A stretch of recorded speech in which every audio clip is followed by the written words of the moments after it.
Assalamualaikum warahmatullahi wabarakatuh. Nama saya Titi Niastuti, NIM 0487630032 dari Program Studi Sistem Informasi Universitas Terbuka. Kali ini saya akan melakukan praktikum tugas yang kedua untuk mata kuliah Jaringan Komputer. Kita langsung saja ke soalnya. Di sini sudah disajikan beberapa perintah-perintah yang akan saya praktekkan dengan menggunakan command prompt. Yang pertama adalah perintah cd.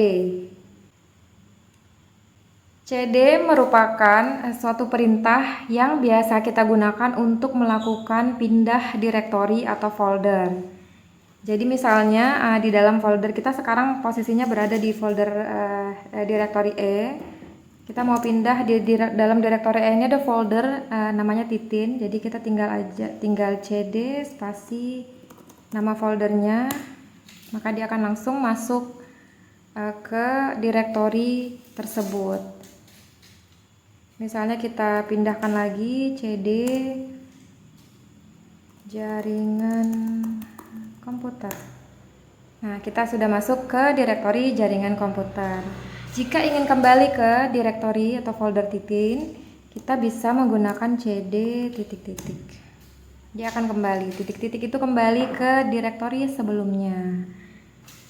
Daripada menuliskan cd titik, juga dengan cd titik 2 seperti itu. Oke, lanjut. Nomor 2 yaitu CLS.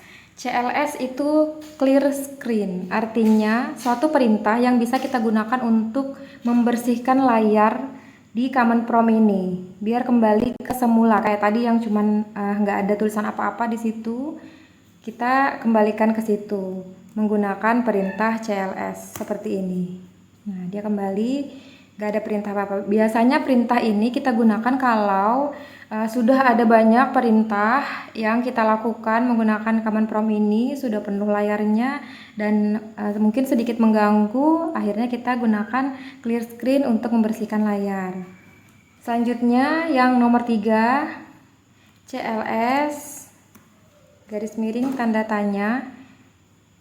Ini merupakan perintah untuk mengetahui CLS itu perintah untuk apa. Jadi ini kayak ngasih tips ke kita, CLS itu apa sih. Jadi kita gunakan CLS garis miring tanda tanya seperti ini. Dia akan ngasih tahu CLS itu adalah clear the screen.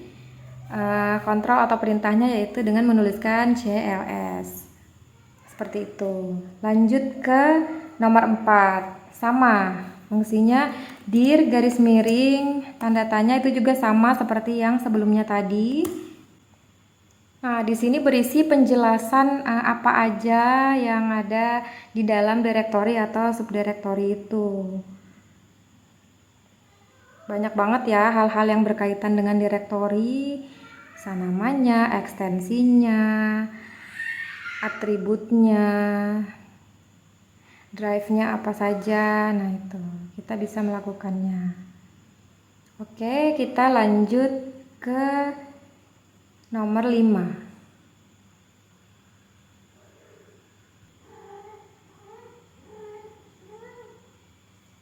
Nah, sebelum lanjut ke nomor 5, kita lakukan clear screen dulu ya, biar bersih layarnya. Sudah. Nomor 5 yaitu IP config. IP config ini merupakan perintah untuk menampilkan informasi seperti IP address, netmask, gateway, dan beberapa hal lainnya. Mari kita lihat. Nah, di sini tampil informasi seputar wireless LAN adapter, ada IPv6 address, ada IPv4 address, subnet mask, default gateway. Ini ya kita bisa, misalnya kita mau nge-remote IP address yang komputer yang ada di jaringan kita bisa tahu IP-nya lewat IP config ini. Kita lanjut ke nomor 6, IP config garis miring all. Ini merupakan perintah untuk memberikan kita informasi hampir mirip seperti IP config, hanya saja dia lebih lengkap. ada tambahan pengaturan DNS sampai ke MAC address-nya juga terlihat di situ. Coba kita lakukan perintahnya. Nah, banyak, mulai dari hostname, ada informasi seperti tadi, cuma ditambah dengan physical address sama MAC address juga. Jadi lebih banyak informasinya ya dari ipconfig. Selanjutnya adalah ipconfig _release.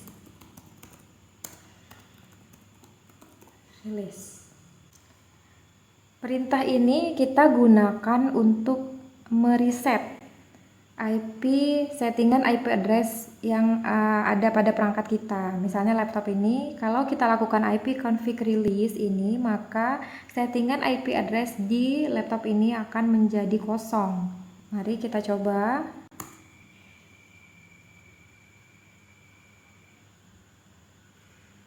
Nah, semua di reset sama dia, jadi IP address-nya kosong. Kita lanjut ke nomor 9, ipconfig renew.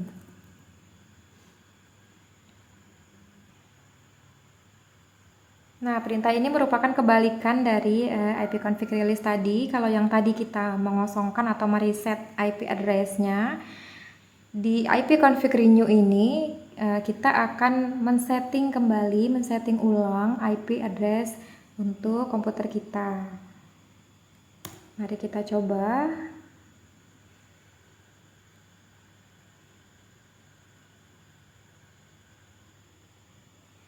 Nah, sudah.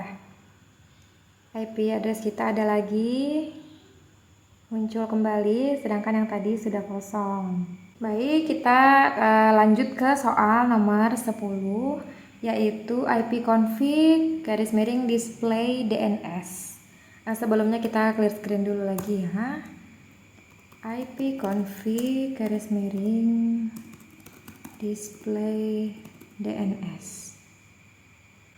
Perintah ini digunakan untuk menampilkan informasi DNS atau domain name system, termasuk localhost-nya. Kita coba. Banyak sekali ya. Nah, ini banyak sekali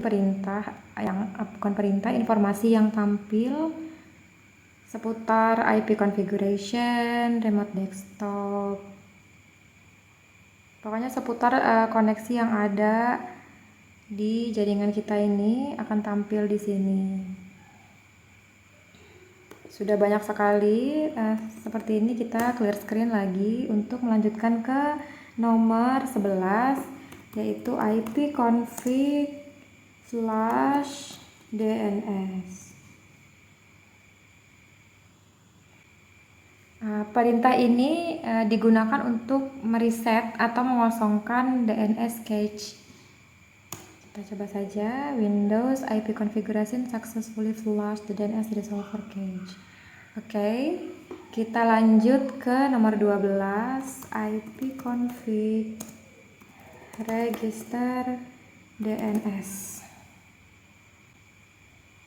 Ini kita gunakan untuk mendaftarkan komputer ke DNS, jaringan DNS terdekat. Kita coba. Kita lanjut ke ping. Nomor berikutnya yaitu ping. Ping ini digunakan untuk melakukan pengecekan koneksi antar perangkat yang saling terhubung. Jadi kita tulis ping lalu alamatnya. Kalau ping saja, maka akan ada banyak muncul seperti ini.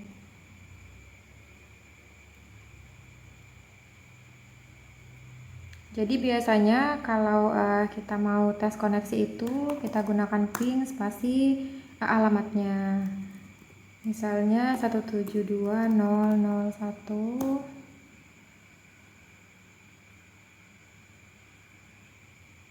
Nah, kalau seperti ini berarti tidak ada koneksi ya ke situ. Request timeout. Kalau ada koneksi dia akan reply per detiknya begitu. Nah, kalau ini berarti menunjukkan tidak ada koneksi untuk ke alamat yang itu. Baik, kita lanjut ke netstart. Netstat. Netstat ini digunakan untuk menampilkan informasi koneksi yang baik itu yang masuk ke komputer kita maupun koneksi dari komputer kita ke luar. Kita coba. Nah, ini local address-nya.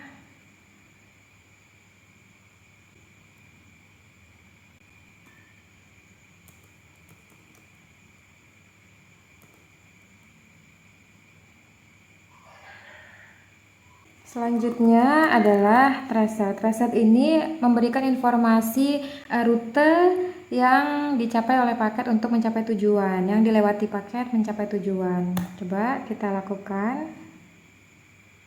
Nah, tampilannya akan seperti ini.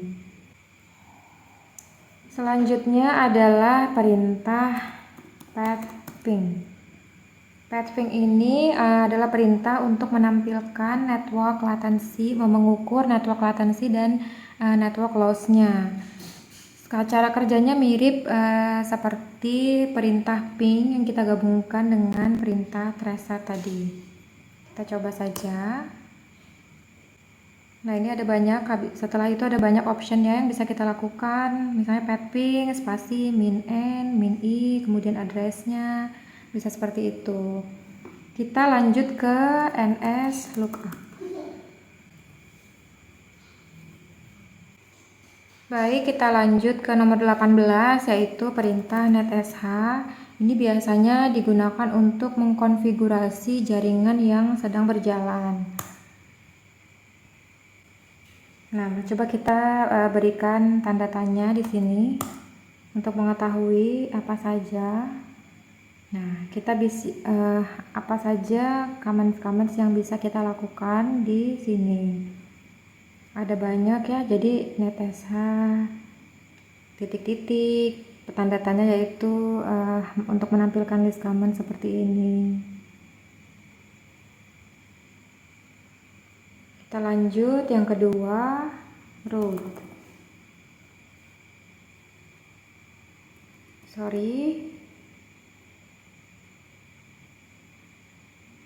Kita hentikan dulu ini, quit. Lalu kita lanjut ke route. Route ini merupakan perintah yang biasa dilakukan untuk jika kita ingin mengubah, membuang atau menambah routing table pada host ya. Kita coba saja route. Nah, di sini contohnya bisa route print min 4, route delete, ada macam-macam perintah route-nya, bisa dicoba. Baik, kita akan lanjut ke fungsi berikutnya yaitu net. Jika kita mengetikkan net lalu enter, maka di sini akan muncul banyak pilihan, beberapa pilihan mana yang mau kita gunakan. Misalnya bisa net account, net komputer, net view, misalnya net view. Maka kita akan melihat komputer mana yang sedang aktif, yang sedang berjalan dan menggunakan jaringan, yaitu titik komputer. Ada banyak ya di sini fungsi-fungsinya net. Bisa dicoba satu persatu. Sudah sampai ke soal nomor 20. Berarti sudah selesai praktikum jaringan komputer yang kedua kali ini. Mohon maaf apabila ada penjelasan yang kurang jelas atau ada kesalahan dalam menjelaskan. Mohon dikoreksi. Semoga memberikan manfaat dan hasil yang baik. Sampai jumpa lagi di praktikum-praktikum selanjutnya. Wassalamualaikum warahmatullahi wabarakatuh.